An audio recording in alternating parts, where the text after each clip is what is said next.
Tem 20 anos. Aí, o negócio é o seguinte, como fica a questão da salvação se Jesus é o caminho, a verdade e a vida? Ninguém vai ao Pai senão por Ele. Como fica a questão da salvação para os povos de outras religiões? A salvação passa a ser uma coisa cultural, então o povo que nasceu lá, que acredita em determinado Deus e segue aquele Deus porque aquele país cultua aquele Deus e praticamente não tem acesso à palavra de Jesus, ao Evangelho de Jesus. Essas pessoas vão pagar o preço por ter nascido geograficamente no lugar errado ou hão de ser alcançados também pela graça de Jesus Cristo e terão seus corações invadidos pelo Evangelho de Jesus. Essa é a pergunta que não quer calar, Caio Fábio. Fala pra mim, fala um pouco pra mim. Não sei se eu fui claro, mas eu sei que você entendeu. Você entendeu a ponto de reformular a minha pergunta e de respondê-la. Então vai, agora é contigo. Ei, Marronzão querido. Essa foi a minha tese de ordenação ao Ministério Presbiteriano aos 20 anos de idade. Foi o que eu escrevi, foi sobre isso, sobre a salvação fora das fronteiras da religião, e mostrando isso desde o Velho Testamento, como sempre tinha sido assim, e nunca tinha sido algo confinado a uma geografia política, nem tampouco apenas tão somente geográfica ou religiosa. Então, é o que eu venho explicando para as pessoas a vida inteira, que a salvação é em Cristo. Agora, Cristo se revela a quem quer, como quer, aonde quer, desde sempre. O pessoal fica pensando que a salvação começou com Jesus, há 2000 anos atrás, mas ai do mundo se a salvação tivesse começado com Jesus.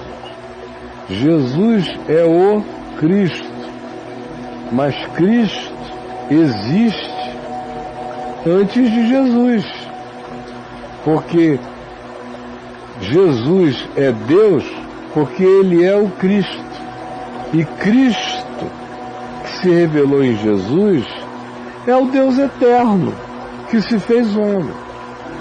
Portanto, a relação do homem com Deus é a relação do homem com o Cristo, com aquele que se faz igual aos homens para mostrar o caminho, a verdade e a vida aos homens. No entanto, antes do Cristo eterno se encarnar em Jesus, Ele sempre foi o Salvador de todos os homens. Não apenas de todos os homens, mas de todas as coisas. A tal ponto que os apóstolos todos, os que escreveram mais repetidamente, como Paulo, Pedro, João, nos disseram nos seus escritos que o Cordeiro de Deus foi imolado pela criação e por todos os homens desde antes da fundação do mundo, desde antes de haver Big Bang, desde antes de haver universo, desde antes de tudo. Isso já estava resolvido. Quando o universo foi criado, nenhum problema foi deixado para depois. Não existe surpresa em Deus. O meu passado é futuro em Deus, o meu futuro é passado em Deus, o meu presente é passado e futuro em Deus. Em Deus nada será e nada apenas foi. Em Deus tudo é. E já está tudo feito. E já está tudo resolvido e tudo consumado. Então aí você diz, então por que o Evangelho nos manda ir por todo mundo pregando o Evangelho a toda criatura? Bom, em primeiro lugar, por causa de mim. Para me desegotificar. Primeiramente por mim. Para me dilatar. Primeiramente por mim. Para me ensinar a amar, como Jesus disse a Pedro. Se tu me amas, ama os meus cordeirinhos. Prega o Evangelho, cuida deles, por amor. Então, antes de tudo, pregar o Evangelho para mim é fruto do meu amor por Deus, que se manifesta no meu amor pelo meu irmão, pelo meu desejo de esclarecê-lo, de iluminá-lo, como alguém tem vontade de pegar uma criança que não sabe ler e ensinar a criança a ler. Ou você tem o desejo de ver uma pessoa que trabalha para você, que às vezes tem a sua idade e que é limitada, não consegue ter acesso a 1 milhão de informações que poderiam mudar a vida dela por inteiro se ela soubesse ler. Aí você ensina aquela pessoa a ler, ou paga um curso para ela, se alegra em vê-la crescer, em melhorar a compreensão, em se desenvolver na vida dela. Eu prego o Evangelho por causa disso, porque saber o Evangelho transforma a vida de um indivíduo que poderia passar pela terra com uma existência escravizada. Já o mero saber do Evangelho o ilumina e ele começa a escolher outro caminho, pender em outra direção, decidir de outro modo. A existência dele se transforma, ele passa a viver com segurança, com garantia, com paz, ele perde o medo da morte, ele se sabe cidadão da vida eterna, o amor dele se dilata, a compreensão do significado de ser pai, de ser mãe, de ser filho, de ser um humano, de ser um cidadão, é totalmente alterada na vida dele, de modo que pregar o Evangelho para mim é uma expressão de amor por Deus do meu próximo, levando a boa nova dessa graça que, uma vez crida e conhecida, altera a vida das pessoas. É como ter comida e dar comida, é como ter água e dar água, é como saber e informar. Agora, não significa que se eu não levar a água no meu canil, o mundo inteiro vai morrer de sede. Não, quando eu levo a minha água, o privilégio é meu, de ajudar. Agora, tem fontes de água brotando do chão da terra. Tem fontes de água que, mesmo que eu não leve água, ela brota no deserto, ela arrebenta e explode no sertão. Tem fonte de água acontecendo e se manifestando para todo lado. Quando eu posso compartilhar o meu pão, é meu privilégio fazer, mas mesmo antes de eu ter tido essa vontade, as pessoas comiam, e as árvores davam fruto, e outros socorriam, e por caminhos diferentes as pessoas eram atendidas. Eu espero que essa ilustração quase infantil esteja ajudando todo mundo a entender o que eu estou tentando dizer. Então não é porque se eu não pregar o Evangelho está todo mundo perdido, porque não havia apóstolo, não havia Evangelho, Jesus não tinha vindo ao mundo e as pessoas estavam sendo salvas por Cristo, que sempre foi o caminho, a verdade e a vida.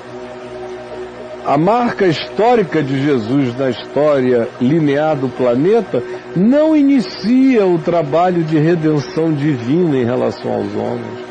Isso nunca começou, porque antes de haver mundo, isso já existia. Esse amor sempre esteve presente. Paulo dá um grito forte para nós, escrevendo aos Coríntios na segunda epístola, quando diz que Deus estava em Cristo reconciliando consigo o mundo. Nós lemos aqui ontem em Timóteo que Jesus é o Salvador de todos os homens, especialmente dos fiéis. A gente vê o apóstolo João na primeira epístola dele dizendo que Jesus é o Salvador de todos os homens, especialmente dos que creem. A mesma coisa. É também João, no evangelho dele, que diz que Jesus é a verdadeira luz que, vindo ao mundo, ilumina todo homem. Imagine que loucura seria. Que Deus perverso seria esse?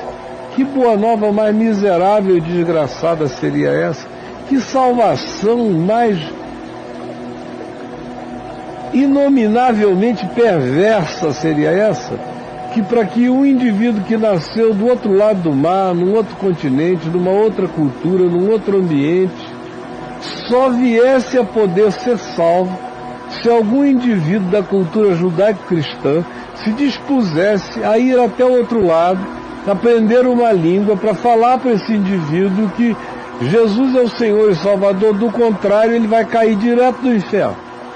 Ah, me desculpem, mas se Deus é assim, a gente não precisa de diabo. A maldade já está feita, desde sempre. Agora, para eu não falar para sempre, meu querido Marrom, do que eu estou falando desde a minha tese de ordenação e que está no meu curso exclusivo, no Reconexões, explicado amplamente. Agora vai ter um outro curso no Caio Fábio exclusivo chamado A Ordem de Melquisedeque. Mas para simplificar isso, eu peço aos meninos ali dentro que entrem no caiofabio.net, escrevam em pesquisa a palavra Melquisedeque. Melquisedeque, dá para escrever aí com o máximo de rapidez que vocês conseguirem. Melquisedeque. Pode escrever com K, Melquisedeque. Ou se quiser, pode escrever do jeito que você quiser, que vai dar um jeito de chegar lá. O importante é escrever. Se escrever Mel, já chega lá. Se escrever Melque, já chega lá. Mel, bota só o que aí? Bota só que. Melquisedeque. Z-E-Z-E. Vamos lá, por favor. Melqui. Zedeque, D-E-Q. Isso. Melquisedeque. E agora aperta aí, por favor. Ué, não deu registro nenhum? Vamos lá. Melquisedeque. Eu não estou enxergando nada por aqui. 77 Melquisedeques. Ó, abre aí. Ordem de Melquisedeque. Tudo isso, Marrom, não. O que é isso, minha gente? O que está acontecendo aí? Não era para abrir um, não. Era para mostrar o file. Até embaixo. Fecha, por favor. Rapidinho. É muito tempo perdido, gente. Aí está travando. Era só mostrar ali. Melquisedeque. Chega lá. E o teu computador não trava, é porque esse aqui foi o Fred Flintstone. Isso. Que doou para ver em VTV, sabe? Ele é do tempo que existia a Dismac ainda. Ele é de Bedrock. Ele é. Então, e aí fica tudo muito atrasado aqui. Eu vou ficando assim, porque eu sou um jogo rápido pra caramba. Então, mas olha só como é que é Melquisedeque para todo lado aí. Para você, meu amigo Marrom, e todo mundo que está assistindo o Marrom quer saber. Ler e entender o que eu estou dizendo, tá bom? Eu acho que eu fui mais do que claro, embora tenha sido curto, porque o tempo não dá, especialmente porque já tem coisa demais dita a respeito. Marrom, um beijo, meu amigo. O que mais você quer saber?